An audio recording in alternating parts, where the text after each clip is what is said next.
What up everybody, Power Law 33 says to discover each man's thumbscrew or weakness, and today I'm going to be talking about the glaring chink in Tariq St. Patrick's armor, how it's giving him a bad reputation in the streets and causing him to have a reputation as a mark.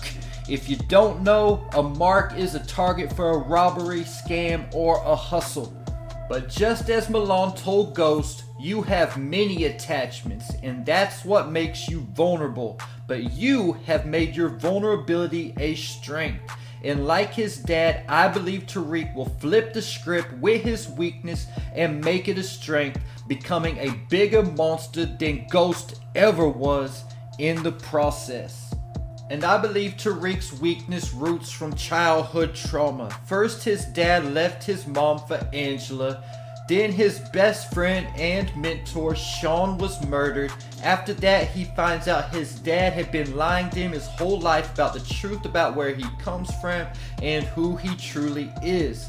Then notorious street thug Kanan Stark took Tariq under his wing and got Tariq to trust him. During this time, Tariq's sister Raina is murdered by a dirty cop Ray Ray because Tariq had got caught up in some burglary schemes. Soon after killing Ray Ray, Tariq is kidnapped by Jukebox, only to find out Kanan, who he knew as Slim, had been playing him the whole time for a bag and to get back at Ghost.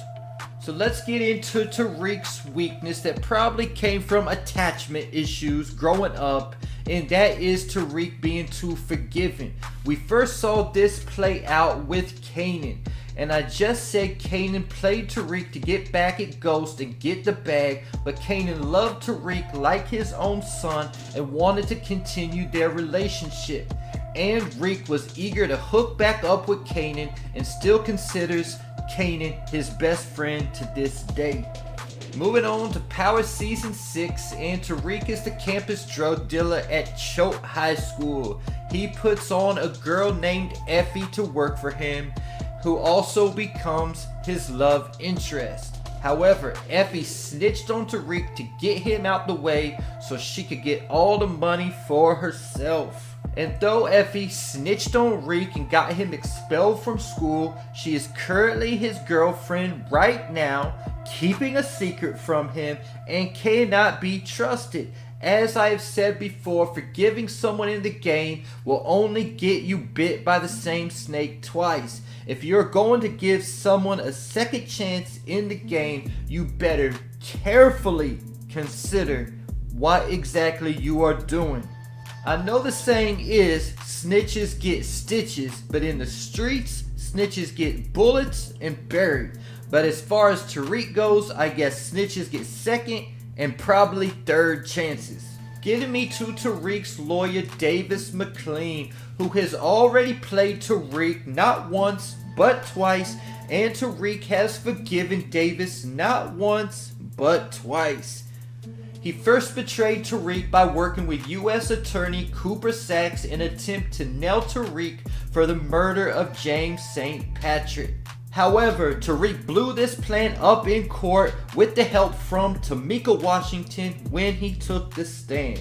But for some reason, Tariq hired Davis again, who this time was double dipping working for the Tejadas and Tariq at the same time, which could have ended up losing Tariq this case, but Braden Weston took the stand and saved the day.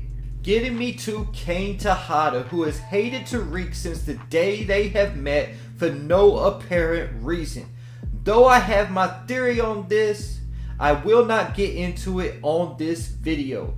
But Kane first betrayed Tariq when he sent bars to kill him at the Stansfield basketball game, but instead was drowned by Two-Bit. Then, as Tariq and Kane are working together to cover up the murders of Detective Ramirez and Jabari Reynolds, Kane goes behind Tariq's back and plants Ramirez's badge in Tariq's dorm room, leading Tariq to get charged with double homicide. So at this point, I don't even know if Kane even still hates Tariq. I think he just has absolutely no respect for him.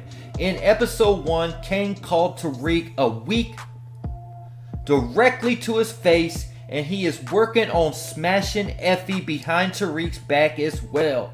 Who, if they both survive long enough, I would not be surprised if they become a couple, creating a whole new dynamic. This gets me to Brayden Weston, Tariq's business partner. Brayden has been fairly loyal to Tariq, even taking the witness stand to save Tariq from going to prison. However, Brayden is way too sensitive, as we saw Riley manipulating Brayden into asking Tariq more questions, saying Tariq was hiding stuff from him. But that is minor compared to letting Kane Tejada in the dorm room to plant Ramirez's badge. Then when Tariq asked about it, Brayden lied to his face. He even lied to Tariq's face about what he was doing. Instead of saying he was going out with Kane, he said he was going to hang out with some girl. This proves Brayden cannot be trusted and that his loyalty is to the streets and not Tariq. And we know Brayden is currently hiding the truth about Lauren from Tariq. If Brayden was a true friend of Tariq, he would have told Tariq immediately that Kane was asking him to kill Lauren, or at least came clean the next day when Tariq asked if Lauren made it out of town alright. So it is obvious that Tariq is in a position where he has absolutely no one to trust.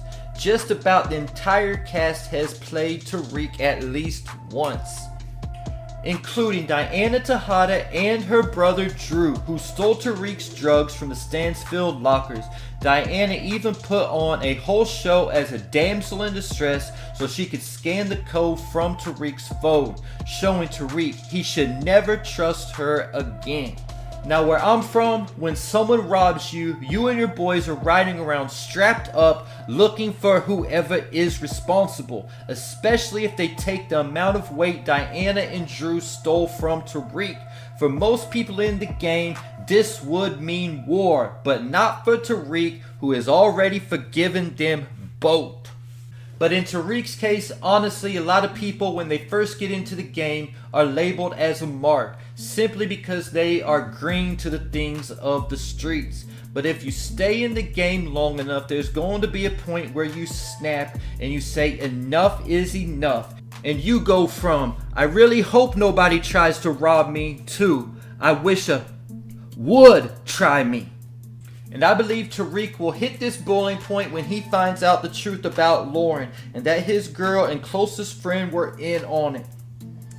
Tariq is already cold-blooded, but he is not a ruthless killer like Noma or Tommy Egan yet.